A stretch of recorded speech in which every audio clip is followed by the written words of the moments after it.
Blue Gaming. Hi guys, and welcome to the very first deviation from Minecraft on this channel. So here we are with Kerbal Space Program. This game has been out for quite some time, so for the most part I'm really not going to approach any of this from a perspective of like trying to teach you guys anything about it. I'm just going to do what I do in an early career mode. So I'm just sort of setting up my initial career mode here, and I'm picking the difficulty here. And usually I always play normal, but I decided to do custom, kind of modify normal settings a little bit. So the changes I made were crew do not respawn, and experience is automatically applied to the Kerbal as they complete flight requirements, etc. And part cost is enabled in R&D. So the first steps that I try to knock out is I accept contracts for launch your first vessel and transmit or recover science data from Kerbin. So I build this two-man command module pod thing.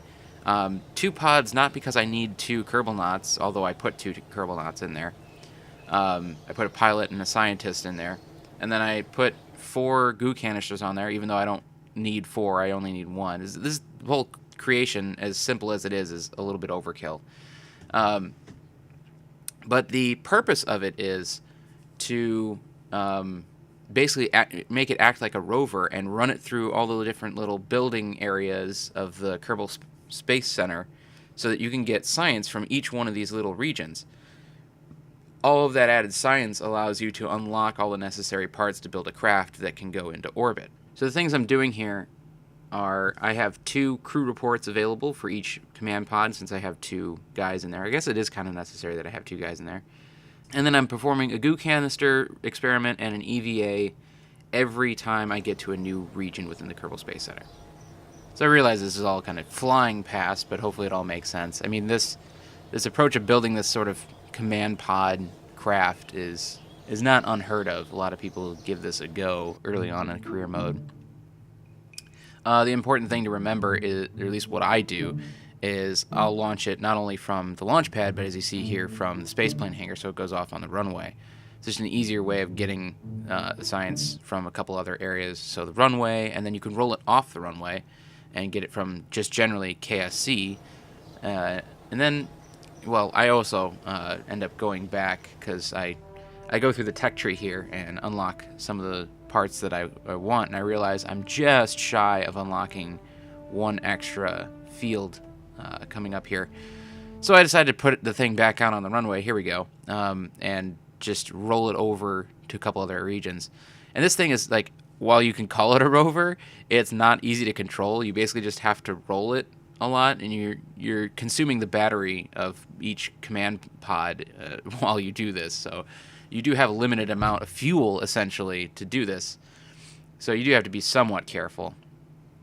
But it works pretty good. It gives you a lot of starting science without actually launching a vessel. It's kind of like just an initial rover mission, and you know, it allows you to make the first flight a lot more interesting.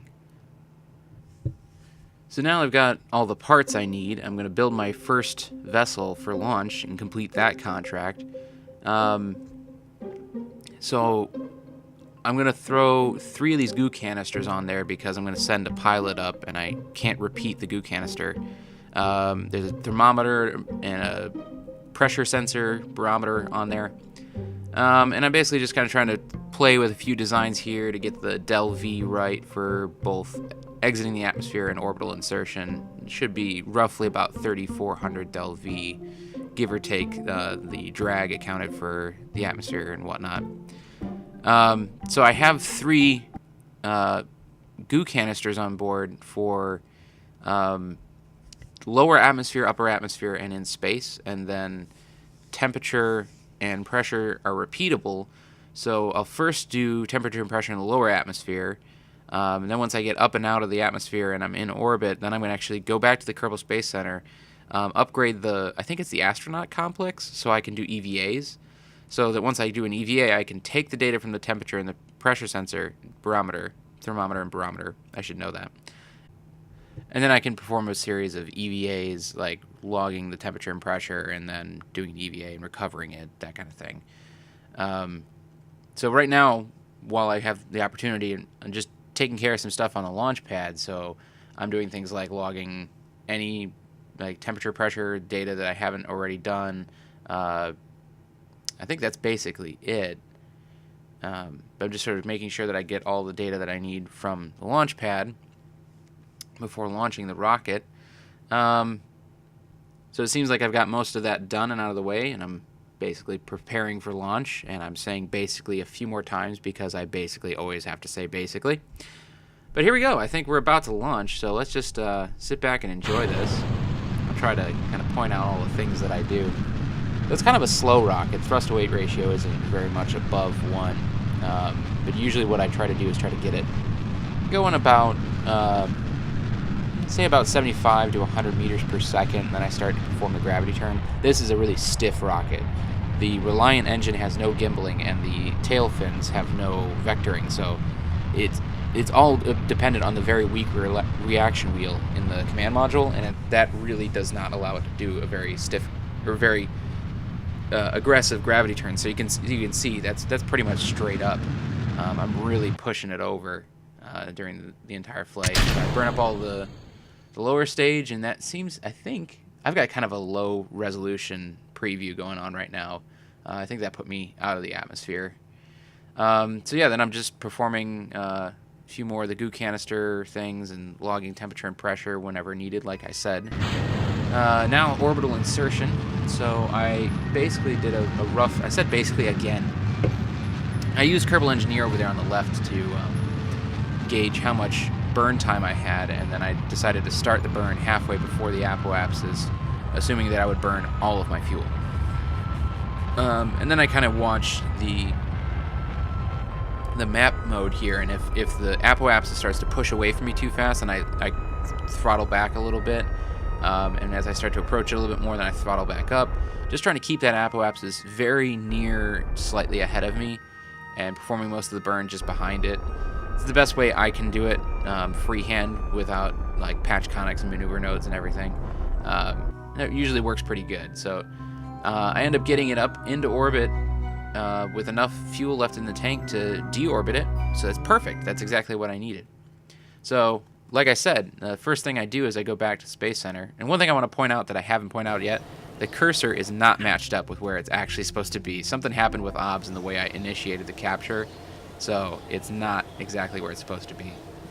Anyway, so I upgraded the... oh, what did I do there first? Oh, no, I upgraded the astronaut complex so I could EVA. So, yeah, that's like the most important thing that I do right here is allow for the EVA thing. So I can do an EVA report. First one's over water. Then I collect the data from the lower atmosphere, temperature and pressure data from the lower atmosphere. Then I'm going to board and log temperature and pressure again because now I'm in space for those things. And I'll get out and collect those things.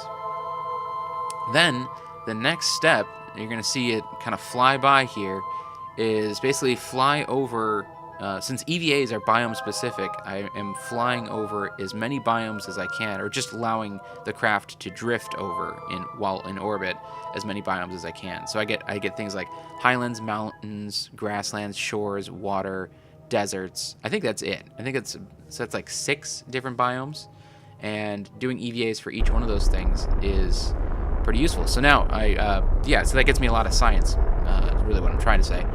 So now I'm trying to deorbit in a location where my craft should come down fairly close to the Kerbal Space Center, which I think that's an a good thing to do. I think it lowers your recovery cost on parts. So in terms of being the most efficient you can be, yeah, I mean maybe that's a good thing. I have no heat shield, and I totally could have put a heat shield on this thing, so that was my fault. But the parts didn't burn up at all. They got close, and it did okay. So I'm coming down here in mountains, and again, performing every science experiment I can on the way down, and completing my very first flight. There you go. So now it's time to recover all of that sweet, sweet science and apply it in the R&D center. So I'm just flying through everything I do, from all the money I got from completing the contracts, filling out the tech tree here, unlocking certain bits that I want to do. I am just shy of 90, so I can get one more part of the tech tree, so I decided to send this little command module out on a launch pad and get a little bit more science so I can get just a little bit more stuff. And then upgrading these buildings. It was actually just the launch pad and the tracking center.